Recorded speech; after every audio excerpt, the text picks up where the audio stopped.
Hi Vivek sir, hi Pallavi ma'am. So my question is, movie में एक dialogue था actually कि कश्मीर का सच इतना सच है कि वो झूठ लगे. मुझे जानना था कि आगे आने वाली डॉक्यूमेंट्री में क्या हमें वो सच देखने को मिलेगा और would it be tone down, because I am sure people would like to know the uncut truth. Documentary बनाने की योजना ही यही है कि सारा सत्य सामने आए, क्योंकि एक फीचर फिल्म जब आप बनाते हैं तो उसकी एक लिमिटेशन होती है. सबसे पहला जो बैटल हमें लड़ना पड़ा वो ये था कि किसी भी तरह से ये फिल्म 2 घंटे के अंदर कर दो. 2 घंटे के अंदर क्यों करनी है फिल्म? ताकि दिन के शोज़ बढ़ें. जितने शोज़ बढ़ते हैं उतने ज़्यादा समोसे बनते हैं. तो ये सारा जो सबसे पहले तो इससे हमें लड़ाई लड़नी पड़ी कि हमने बिल्कुल अपना 3 घंटे की हमने फिल्म बनाई थी, फाइनली कॉम्प्रोमाइज़ करके हमने 2 घंटा 50 मिनट की बना दी. हमने किसी तरह से 10 मिनट और कम कर दी फिल्म, लेकिन हमने शूट काफ़ी किया था और बहुत सारी चीज़ें जो थी जो ज़रूरी थी दिखाना, लेकिन डायरेक्टली वो स्टोरी के साथ जो कनेक्टेड नहीं थी, ऐसे सीन्स हमने उसमें से निकाल दिए. लेकिन जब हम रिसर्च करने के लिए आए, जैसे आप बैठ सकती हैं प्लीज़, जैसे आपको पता है कि 700 से भी ज़्यादा लोगों से हमने बातें की है, तो उनसे जितना मटेरियल हमको मिला है सारा, और आप सबको ये भी पता होगा कि ये कोई पहला एक्सोडस नहीं है. ये 7 बार कश्मीरी पंडितों का डिस्प्लेसमेंट हो चुका है. इससे पहले ये 8वां एक्सोडस था उनका, और this time it was a genocide. तो ये कैसे 7 बार इनको कैसे मार काट के वहाँ से भगाया गया, उस वक्त की पॉलिटिक्स. फिर जैसे विवेक ने बताया कि कश्मीर का इम्पोर्टेंस क्या है, historical importance, cultural importance, geopolitical importance, ये सारी चीज़ें, इन सब के ऊपर हमारी चर्चाएं हुई है सब लोगों के साथ. उस वक्त जो एडमिनिस्ट्रेशन में थे लोग 1990 के दौरान, उनसे भी हमारी बातें हुई हैं, पुलिस ऑफिसर्स से बातें हुई हैं.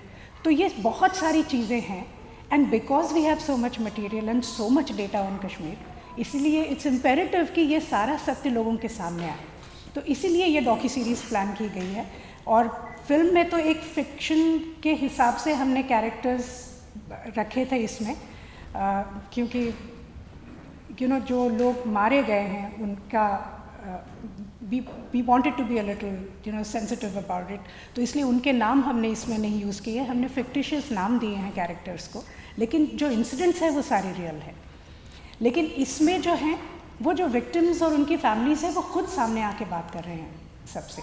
तो आपको देखने को भी मिलेगा, उनके खुद की ज़बान से सुनने को मिलेगा आपको कि उनके साथ क्या हुआ है.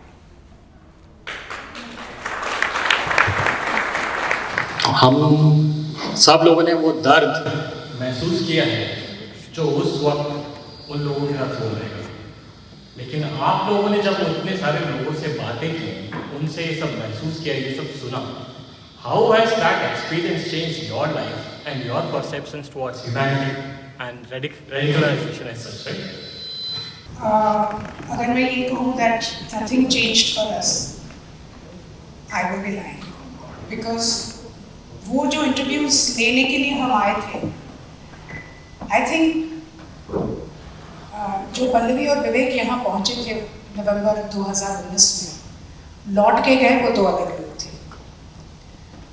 हमें पता था कि हम विक्टिम्स की स्टोरी सुनने जा रहे हैं और कुछ एक बड़े दर्दनाक किस्से हमको शायद हमारे सामने आएंगे, लेकिन जो ग्रेविटी थी उसकी, जो पीड़ा का अनुभव उन लोगों ने किया है, वो अगर आपको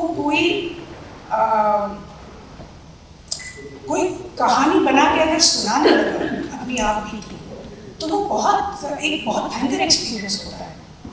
क्योंकि बहुत सारे लोग ऐसे हैं कि जिन्होंने उस दर्द को इतना अंदर अपने दबा के रखा है कि आज बात करते हुए बहुत सारे लोगों ने सोचा था कि हम बिल्कुल नहीं लड़ेंगे, इसलिए वो बिल्कुल स्टोन फेस्ड हमसे बात कर रहे थे.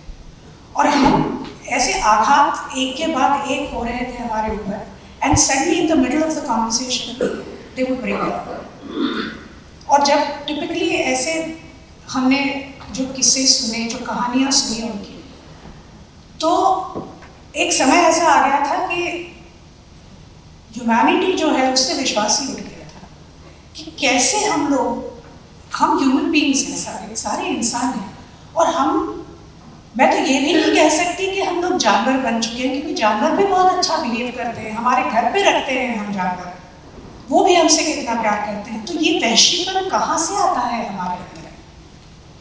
तो कभी कभी 1-2 दिन तो मुझे ऐसा ही लगता रहा कि कहीं मेरे अंदर भी तो ये नहीं है, मैं भी तो इंसान हूँ।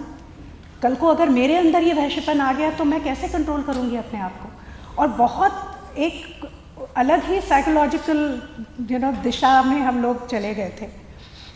खैर किसी तरह हमने संभाला अपने आप को, और शायद हमारे लिए थोड़ा आसान था, क्योंकि as film makers, as actor, Vivek as a director, हमारा जॉब ही है दिन रात इमोशंस के साथ डील करना। तो इसलिए शायद कहीं वो प्रोसेस करना, इस दर्द को हमने थोड़ा समय लगा हमको, लेकिन वो सारा दर्द जो था वो विवेक ने पूरी तरह से अपनी कहानी में, अपनी स्क्रिप्ट में डाल दिया। और एक बात मैं आप लोगों से शेयर करना चाहती हूँ, विवेक को बहुत अलग अलग रंग के शर्ट्स पहनना बहुत पसंद था पहले, and he used to go all around, सब जगह से कहीं कहीं से अलग अलग रंग की शर्ट्स खरीदते थे। But since that trip Vivek has given up wearing colours, वो सिर्फ काले कपड़े पहनते हैं, और आज तक 4 साल हो गए हैं, I have never seen him wear any colour. तो ये कहीं पे मेरे ख्याल से ये जो पेन एब्जॉर्ब कर लिया है उन्होंने अपने अंदर, वो कहीं पे इस तरह से निकल के आ रहा है that he thinks that the colour is gone out of his life. पर जो एब्जॉर्ब करके जो स्क्रिप्ट में जिस तरह से वो डाला गया, उसके बाद ये जो पेन था, ये मैं आपको बताना चाह रही हूँ, जैसे आपने फील किया वैसे हमारे हर एक्टर ने वो फील किया, हमारे हर टेक्नीशियन ने वो फील किया। और नॉर्मली सेट पे मैं थोड़ा सा आगे जाके बताना चाहती हूँ, सेट पे एक ऐसा माहौल होता है कि हम हंसी मजाक करते रहते हैं, थोड़ा लाइट एटमॉस्फेयर रहता है, कोई कहीं प्रैंक कर देता है, एक नॉर्मल हमारे सेट का ये माहौल होता है। इस सेट पे वो माहौल था ही नहीं। ऐसा नहीं कि सब लोग बहुत सीरियस थे, लेकिन इतना ज़्यादा माइन्यूटली सब लोग डिटेल में काम कर रहे थे, अपना 100% दे के काम कर रहे थे। हमारे लाइट बॉयज़, हमारे स्पॉट बॉयज़, हमारे मेकअप वाले जो थे, वो सब आके मॉनिटर के सामने खड़े हो जाते, और पता नहीं पीछे से कोई हमें बोल देता कि हाँ ये थोड़ा और बेटर हो सकता है ना।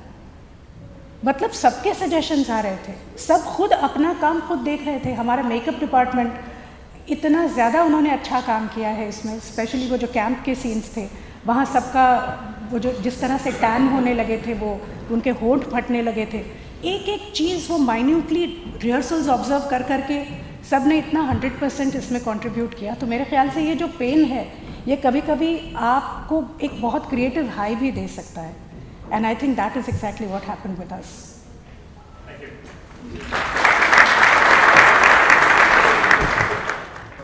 I think I'm loud enough. Yeah, thank you Vivek sir, thank you Pallavi ma'am for coming to Glasgow. It's really grateful, and I think everyone is. My question is, I mean, why do the Bollywood, the big names in Bollywood, stay away from commenting on such movies like the Kashmir Files, or any movie that has a kind of an agenda or a mudda or whatever you call it? No, it's not an agenda for us. This movie is showing the truth to the world, so for them it must be. And why do they, like even the greats like Amitabh Bachchan, or they had to be like, there was a lot of media pressure when then Akshay Kumar came out and he spoke and so on and so forth. So what is it? Because they are scared of losing their fan base? Why can't they support, if they believe within themselves of what they think is right, why can't they just come out and just express themselves? You're from the industry, so I'm just asking you the question. अब मैं आपसे Africa के बारे में सवाल पूछूं तो सही नहीं होगा, तो बॉलीवुड के बारे में मुझसे पूछ के कोई फ़ायदा नहीं, मेरा बॉलीवुड से कोई लेना देना नहीं है।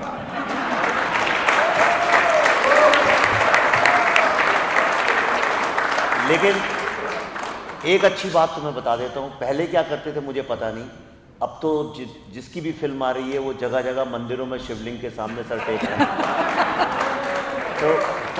तो ये फ़ायदा तो कश्मीर फाइल से कम हो गया। पहले वो लोग दरगाह में जाते थे चादर चढ़ाने, अब नारियल तोड़ रहे हैं, तो ये तो एक अच्छा परिवर्तन है, इसकी तो तारीफ करनी चाहिए। Hi, I've got 2 questions. Is that allowed? Yes. And because my Hindi is not very good, would it be okay if they were in English? Question one is, when I was watching the film earlier, you said, I'm not sure if it'll be the same person at the end of this. So I wanted to ask, what most significantly has changed for you as a result of doing the film and everything that went with it? And how are you different now? That's question one. I seriously and I very openly want to confess. You understand any Hindi or English is better? Yeah. Okay. So I definitely changed in two ways. First of all my life I had heard a lot about that humanity is the highest value. And everybody talks about humanity. People say first we are human beings, then anything else. With this film, so I never knew what humanity is actually. Is it loving people? Is it being kind to them? Is it helping them? Is it being non-violent? What is humanity? I didn't know exactly because I have not seen humanity in this world genuinely. I've seen this world conflicting. But one thing I definitely understood, that what humanity is not. And what happens when humanity is absent. Sometimes you learn the value of something when it's not there in your life. So one thing I understood, that when there is no humanity, this is what happens. So therefore, the first thing I have to do is always stand up. So now I know exactly what is inhumanity. Humanity I still don't know. So the first thing is to stand up, speak up against inhuman things. Second thing, I learned the value of art and culture and education. Because Kashmiri Hindu community is the only community in the history of humanity which did not retaliate at all. Instead, they used all their energy, their emotions to educate their children, and this is the only 100% educated community all over the world. Not even one Kashmiri Hindu boy or girl you will find who is not well educated, and educated with values. So the value of art and culture, because in Kashmir, where it used to be the most cultured, diverse place full of art, literature, philosophy, music, dance, everything which is beautiful in this world was in Kashmir. That's why it was called heaven. It wasn't called heaven because of its mountains. It was called heaven because the people were godlike. But today in Kashmir there is no art, no literature, no diversity, no culture, no music, no dance. Women are not allowed to act. Nobody is allowed to wear the kind of clothes they want to wear. There is no diverse food in Kashmir. There is nothing. It's a monolithic society now. And that is also very radicalized society. So the value of art, literature, poetry, all these things in your life which become the soul of culture. And the third thing I have understood, this is my personal learning, which is, after all, what is society? What is being social? The first lesson I learned in school, that we are social beings. What is that? What does social mean? Today, there is kind of a hypocrisy in the world that children in school and colleges are taught to change the world. But then they don't love and stand up for their own people. So I realize it's my own learning that for me, the most important thing is to stand up, speak up and fight for my own people.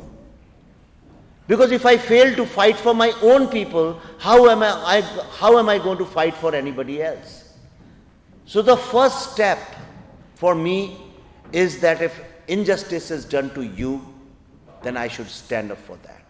Then only I have a right to speak for other societies and other communities. So these are the three learnings I have learned, that it pays not to be inhuman, it pays to believe in art and culture, and third, it pays to stand up for your own people.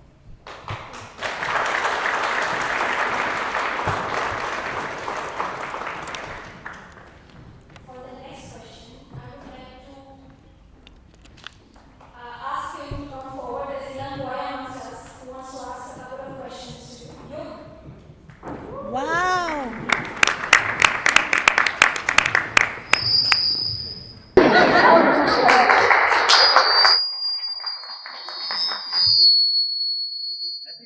So my first question is, where did you two meet? Like, where did you meet?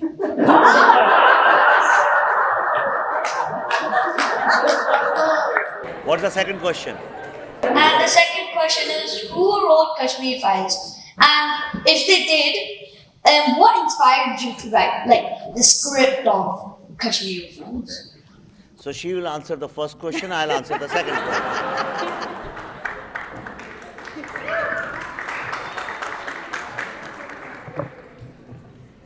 I'm going to answer that in just one sentence.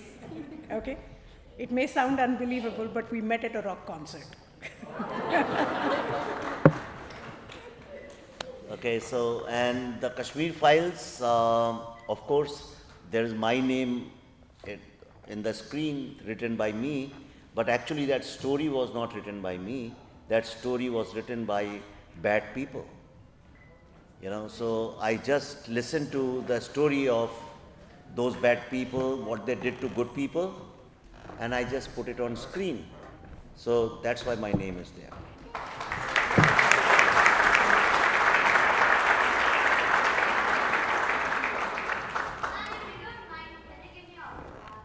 I will at the end of the show. Sir story line में मुझे question था कि like इसमें जो depiction किया है जैसे ब्रह्मा है विष्णु है महेश है सरस्वती है कृष्णा है तो how you like decided to go with that idea because Brahma is the creator, Vishnu is basically the protector, and then Saraswati is kind of like education and उसका तो मतलब कहाँ से ये आइडिया आया to basically narrate that story with this naming convention, because I think it is like a lot of people don't understand कि ये मतलब क्यों किया होगा, but आप अगर explain करेंगे तो थोड़ा। तो अब आप समझ ही गए हैं। तो यानी मैं कुछ चीज़ें हर फिल्म में मैं करता हूँ जो ज़रूरत नहीं है, किसी को बताता भी नहीं हूँ, चुपचाप करता हूँ, अपने लिए करता हूँ, पर आप समझ गए तो देखिए ये कश्मीर में हुआ क्या।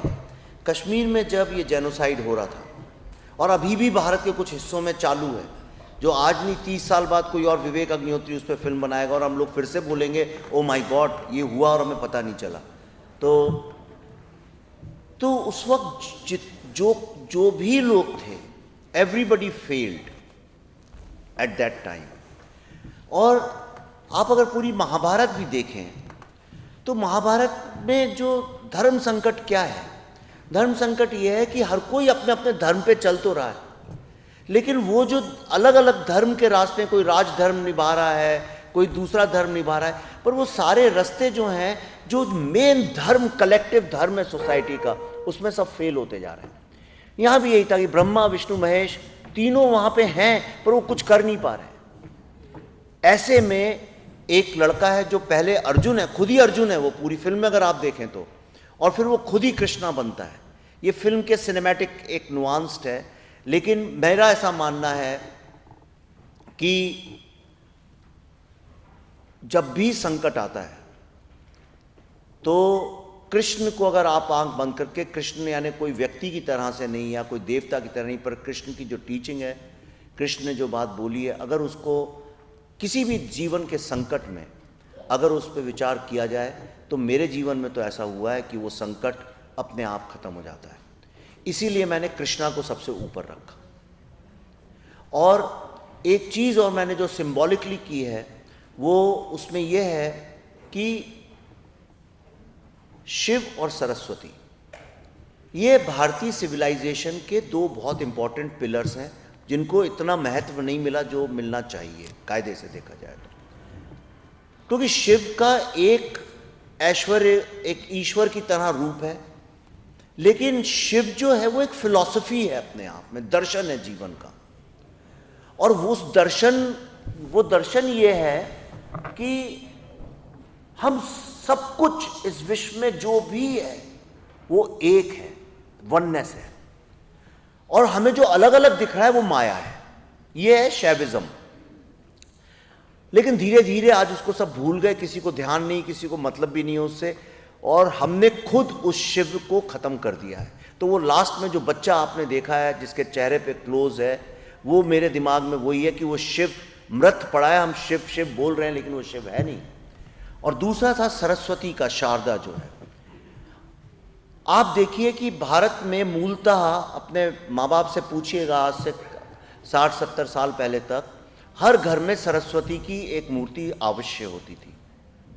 दुर्गा की ना हो, लक्ष्मी की ना हो, पर सरस्वती की होती थी। आप पूछिए किसी से, अपने ग्रैंड पेरेंट्स से पूछिए। हर स्कूल में आप जाते थे, हर स्कूल में इंडिया के, अगर वो कॉन्वेंट स्कूल नहीं है तो सरस्वती की प्रतिमा होती थी। लोग, आप अभी जब वापस जाएंगे अपनी माँ या पिताजी से या दादा दादी से फ़ोन करके पूछिएगा, सरस्वती वंदना भी होती थी। लोग सरस्वती देते थे, सरस्वती वंदना होती थी हर कार्यक्रम के पहले। पर धीरे धीरे कुछ ज़माना ऐसा बदला, ग्लोबलाइजेशन की तरफ चलने लगे कि अब हर जगह पे लक्ष्मी और दुर्गा की तो पूजा होती है, सरस्वती को हम भूल चुके हैं। लेकिन अगर किसी सोसाइटी की सोल है, वो तो सरस्वती में ही छिपी है। बिना सरस्वती का आपका जीवन जो है निरस हो जाएगा, क्योंकि फिर देखिए वीणा, संगीत नहीं उसमें, किताब जो हाथ में है वो नहीं उसमें, डाइवर्सिटी नहीं उसके अंदर, ब्यूटी नहीं उसके अंदर, विजडम नहीं। सरस्वती का मतलब स्कूल का एजुकेशन नहीं है, मतलब विजडम, नॉलेज की तरफ जाना। तो नॉलेज के बिना कैसे कोई सोसाइटी जिंदा रह सकती है? और देखिए, नॉलेज जब खत्म हुई तो इग्नोरेंस की तरफ आ जाती है सोसाइटी। तो जैसे मदरसे में बच्चों को ब्रेन वॉश करके इग्नोरेंस की तरफ ले जाके सुसाइड बॉम्बर बना दिया गया, तो आप देखिए क्या अफगानिस्तान का हाल है बिना सरस्वती के, आप देखिए क्या कश्मीर का हाल है। तो इसलिए सरस्वती और शिव दोनों अंत में जो है इतनी पीड़ा के साथ उनकी मृत्यु दिखाई गई है। ये एक साइकोलॉजिकल लेवल पे, सोशल लेवल पे है। और कृष्णा को I have put right in the front कि बिना कृष्णा के धर्म संकट खत्म नहीं हो सकता। सो ये अपनी, हर क्रिएटिव आदमी की अपनी एक वो होती है, उसमें मैं नहीं किया है।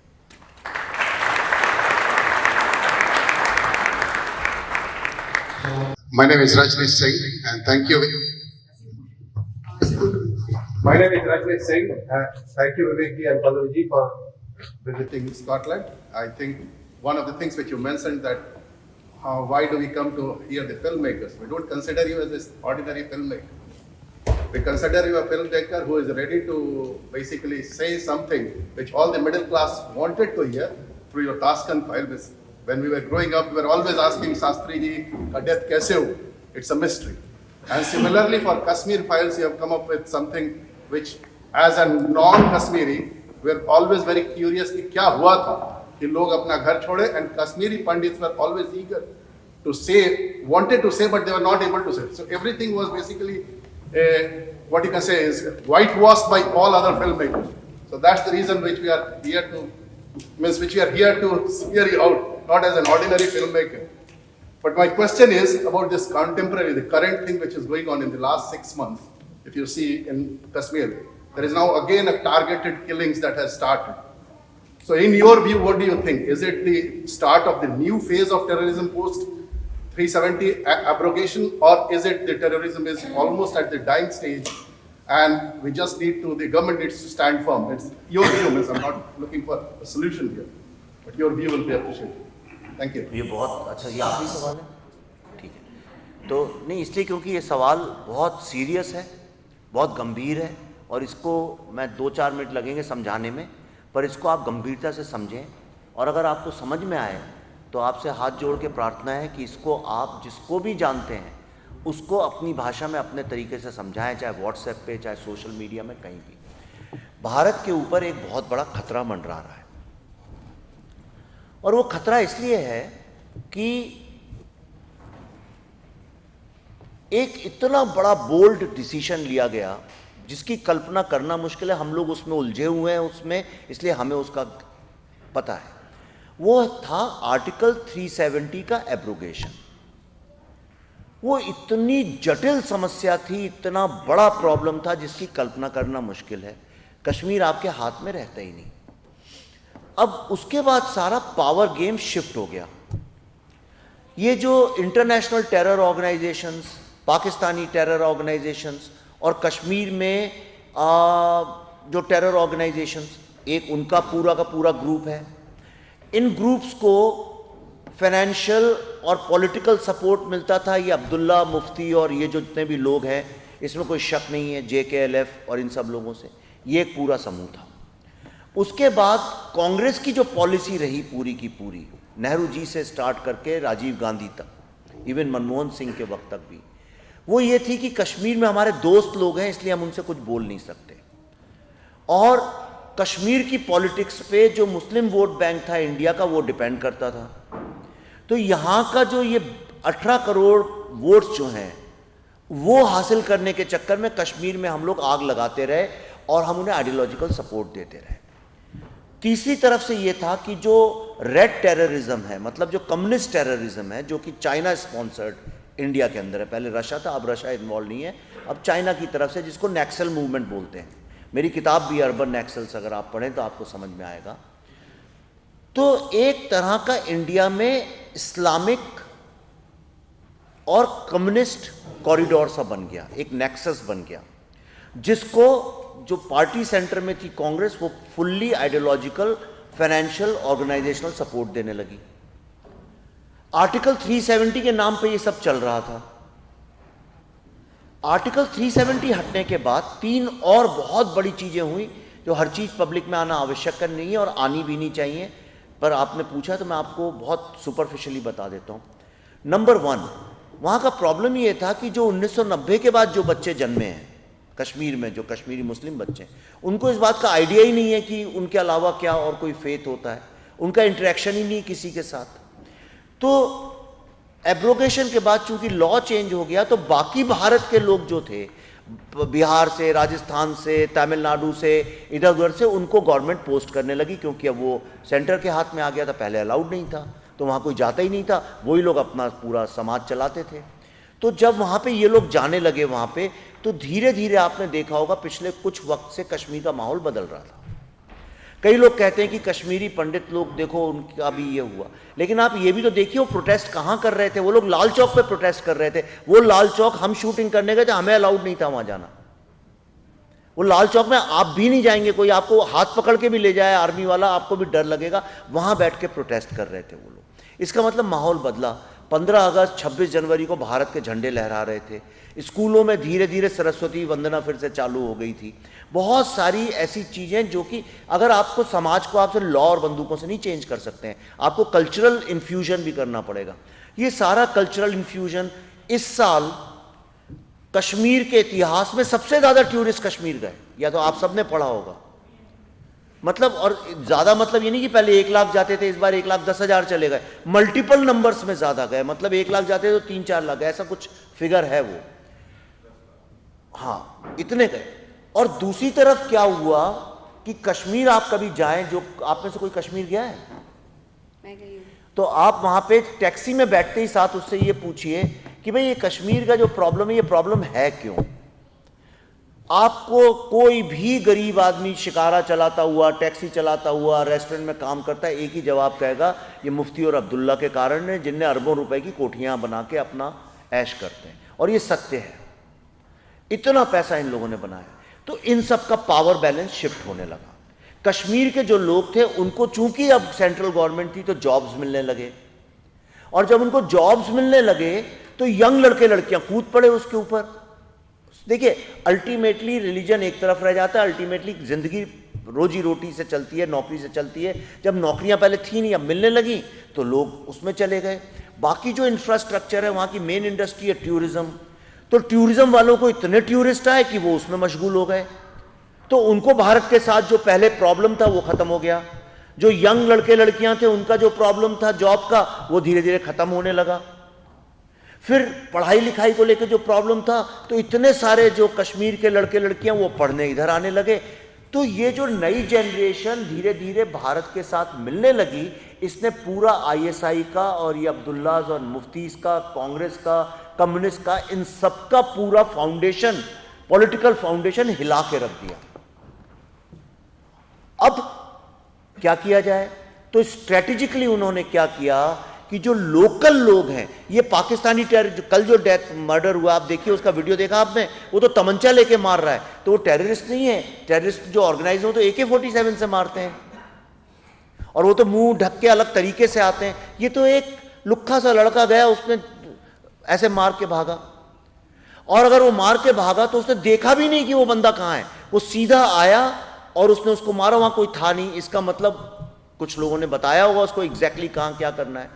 ये जितने भी पिछले कुछ दिनों में किलिंग्स हुई हैं, ये कॉन्ट्रैक्ट किलिंग ज्यादा लगती हैं मुझे, टेररिज्म कम लगता है। ये politically motivated organise contract killings हैं, एक दहशत क्रिएट करने के लिए। दूसरी चीज, ये सिर्फ जो पीएम वर्कफोर्स है, मतलब जो कश्मीर के बाहर से जो लोग आके काम कर रहे हैं, सिर्फ उन्हीं को टारगेट क्यों किया जा रहा है? ताकि वो वहां से भाग जाएं। वो अगर वहां से भाग जाएंगे तो जॉब्स खत्म हो जाएंगे, जॉब्स खत्म हो जाएंगे तो उनको एक पॉइंट प्रूव करने को मिल जाएगा। तो ये सारा का सारा प्रयत्न जो है वो इसलिए चल रहा है कि प्रूव किया जा सके कि आर्टिकल 370 हटाना गलत था और कश्मीर में डेमोग्राफिक चेंज ना हो। लेकिन कश्मीर का सोल्यूशन ही डेमोग्राफिक चेंज है और कुछ नहीं है। और आप देखिए, आज चिट्ठी मैंने भी डाली है ट्विटर में, आप देखिए उनने चिट्ठी डाली है कि हमने कल उसको मार दिया, अगर ज़रा भी डेमोग्राफी चेंज होगी तो हम ये करेंगे। इसके पीछे एक बहुत बड़ी कॉन्स्पिरेसी है। This is time to be patient, to be careful and to fight this and defeat these people, ऐसा मेरा अपना पर्सनल विश्वास है। और मेरा थोड़ा कश्मीर को लेके काफ़ी अध्ययन भी है, मैं समझा भी हूँ उसको, कश्मीर के मसले को। कश्मीर में पहले आप यकीन मानिए टेररिस्ट लोग खुलेआम घूमते थे, लोगों को मार के भग जाते थे और उनका कुछ नहीं होता था। आज अगर एक व्यक्ति मर रहा है जो बिल्कुल वो भी नहीं होना चाहिए, तो उसके बदले में 8-10 टेररिस्ट घंटों के अंदर मारे जाते हैं। इतने टेररिस्ट मारे गए, 440 या कितने नंबर हैं, पिछले 6 महीने में या 9 महीने में इतने मारे गए हैं। तो टेररिज्म धीरे धीरे ख़त्म हो रहा है और इसीलिए ये कॉन्ट्रैक्ट किलिंग का जॉब चालू हो रहा है। और ये बहुत घृणा वाली, बहुत ही निम्न श्रेणी का क्राइम है। इसके लिए मैं तो लिखता ही हूँ रोज़, जिसके लिए मैं रोज़ बहुत ट्रोल भी किया जाता हूँ, बहुत गालियाँ भी खाता हूँ, लेकिन मैं अपना धर्म और कर्तव्य समझता हूँ। आज मेरा टाइम्स नाउ में एक सलमान खुर्शीद साहब के साथ डिबेट थी, राहुल शिवशंकर की, आप लोग घर जाके देखें उसको, तो आपको समझ में आएगा क्या मेरा पॉइंट ऑफ व्यू है और क्यों कांग्रेस जो है इसके सेंटर में बैठी हुई है। क्या कारण है कि श्री राहुल गांधी हमेशा एंटी इंडिया लोगों के साथ खड़े पाए जाते हैं? ये सवाल उठने चाहिए। क्या कारण है कि सत्ता के लोभ में अरविंद केजरीवाल जी जो हैं वो टेररिस्ट लोगों को सपोर्ट कर रहे हैं? ये गलत बात है। जब भारत की बात आती है तो हम लोग आपस में चाहे जैसे भी लड़ें, लेकिन टेररिज्म के साथ खड़ा होना, पाकिस्तान जो कि ब्रीडिंग ग्राउंड है टेररिज्म का, उसके साथ जो भी खड़ा होता है उस आदमी को तो माफ़ करना ही नहीं चाहिए, ऐसा मेरा विश्वास है।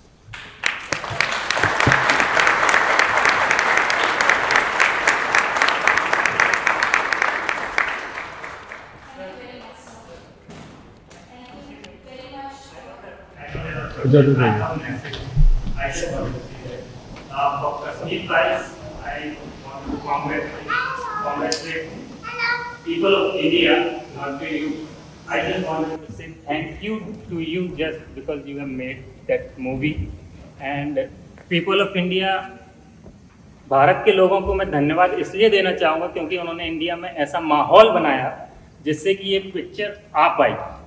अदरवाइज मुझे तो नहीं लगता कि ये पिक्चर कैसे भी आ सकती थी। इसलिए भारत के लोगों से अगेन कहूँगा कि ऐसा एक माहौल बने रहना चाहिए, और ताकि आगे आप एक कड़ी बने हैं जिसमें कश्मीर फाइल लेकर आए हैं, जिसमें और भी लोग जुड़ेंगे जो शायद एक चेन बना पाएँ और ऐसी और सच कहानियाँ बाहर आएँ। हम फिल्म रिलीज होने के पहले से कह रहे थे इट्स पीपल्स फिल्म, और भारत के लोगों ने इस बात को प्रूव कर दिया it's genuinely a people's film. और जो प्यार और जो भरोसा लोगों ने दिया है, हम और पल्लवी आपसे विश्वास वादा करते हैं कि उसको टूटने नहीं देंगे। हमारी अगली फिल्म है, एक अभी आएगी, जो भारत में गरीब साइंटिस्ट लोगों ने किस तरह से 6 महीने में वैक्सीन बना के 120 करोड़ लोगों की जान बचाई, उसके बारे में। और ये वैक्सीन बनाने वाली सारी महिलाएं थीं, माएँ थीं। और जिस दिन कोविड चालू हुआ था, लॉकडाउन चालू हुआ था, उस दिन से हमने रिसर्च करना चालू किया था एक विषय में कि भारत की मेन समस्या क्या है। आज़ादी के बाद क्या सिर्फ भारत और पाकिस्तान बने, या भारत और इंडिया भी बन गया, और इंडिया भारत से लड़ाई लड़ रहा है और इंडिया भारत को हराना चाहता है? क्या ऐसा भी है? ये विचार लेके हमने एक रिसर्च चालू किया था। करते करते वो एक बहुत अच्छा सब्जेक्ट बनता गया और वो फिल्म 2024 में आएगी, उसका नाम है द दिल्ली फाइल्स। अगर आप लोग का स्नेह, प्रेम और सपोर्ट मिला तो मैं आपसे वादा करता हूँ वो फिल्म भारत का एक ऐतिहासिक फिल्म होगी जो भारत का नैरेटिव हमेशा के लिए बदलेगा। युग जैसे यंग बच्चों को फिर कभी हीन भावना के साथ रहना नहीं पड़ेगा।